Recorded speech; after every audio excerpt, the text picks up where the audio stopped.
उस लकड़हारे ने इस व्रत को किया था, तो वह दूसरे जन्म में पहले जन्म में तो लकड़ियाँ बेच के गुजारा किया, दूसरे जन्म में राजे के यहाँ जन्म लिया और गोह राजा से प्रसिद्ध हुए।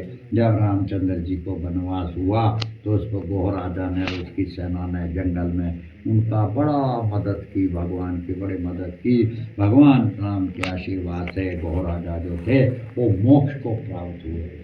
और जो राजा था जिसने वो व्रत उस साधु को बताया था, वह दूसरे जन्म में दशरथ नाम के राजा हुए, जिनके घर में राम जी आए।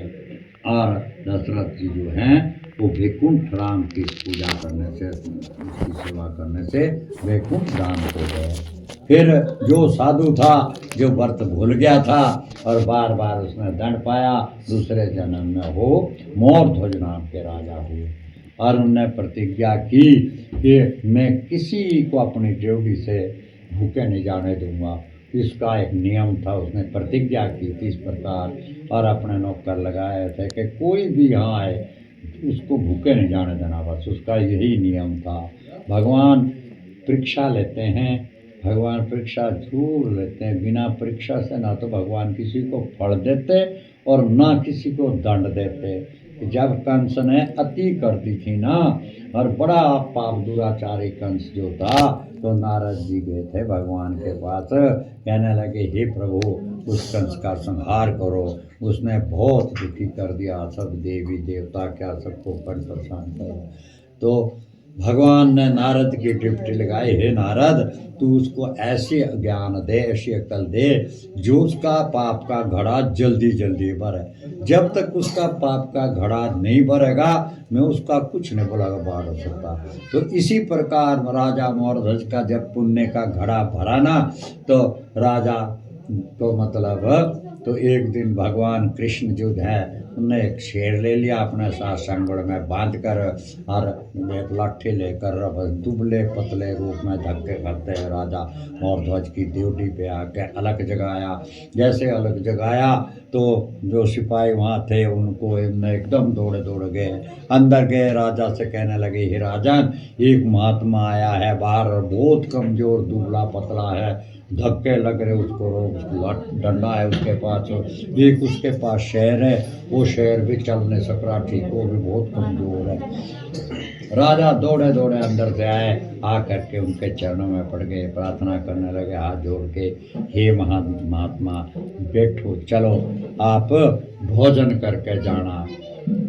तो भगवान कहने लगे जो साधु के रूप में था कि भाई बात एक है कि मोरध्वज राजा हमको भी पता लगा है कि आपकी प्रतिज्ञा है और आप किसी को भूखे नहीं जाने देते। हम बोलो पूरी पृथ्वी पे घूंगे, बड़े बड़े हमको राजा महाराजा मिले, लेकिन हमको कोई भोजन नहीं करा सका। फिर हमको पता चला है जैसी आपकी प्रतिज्ञा है हमारे भी ऐसी प्रतिज्ञा है, आपके पास एक लड़का है, अगर उसको तू और रानी दोनों आरे से बीचे बीच चीरें और आधा मेरे शेर को रखना और आधे का भोजन रानी बनावे, तुमको भी खाना पड़ेगा मैं भी खाऊंगा। अगर तुमको इस प्रकार तुम कर सकते हो तो हम भोजन करेंगे, अन्यथा हम नहीं भोजन करते। जब राजा को ऐसा हुआ राजा एकदम छटपटा गया और फिर बोला उसने हे महाराज मैं अपनी रानी से सलाह करना चाहता हूँ। बोलो बिल्कुल सलाह करो। फिर साथ में कंडीशन ये भी थी कि एक अंशु की बूंद भी अगर एक आंसू भी गिर गया ना तब भी हम भोजन न करेंगे।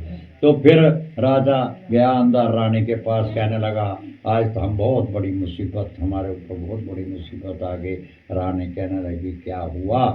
उसने अपनी बात सारी बताई, ऐसा से महात्मा रो ऐसा बोल रहा है, हमारे पास तो बेटा बेटी है, अब क्या करें।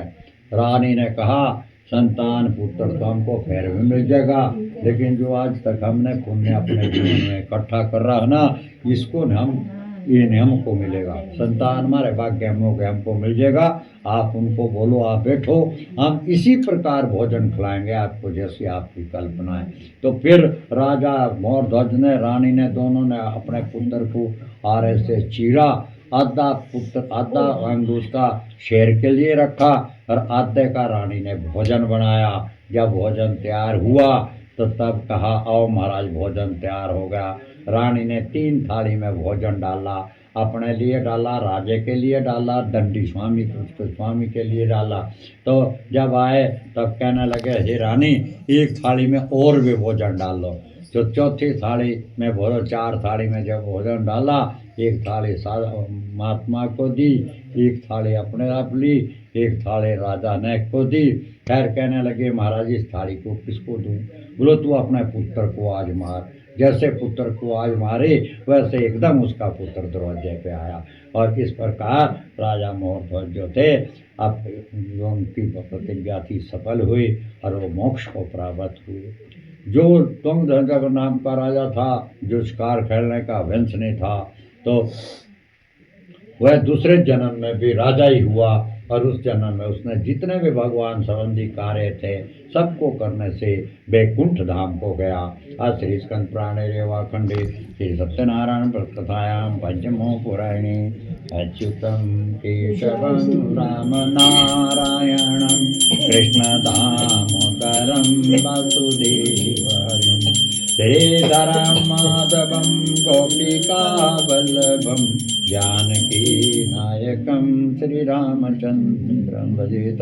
बोलो श्री सत्यनारायण भगवान की जय। नारायणाय नमः। कृष्ण गोविंद।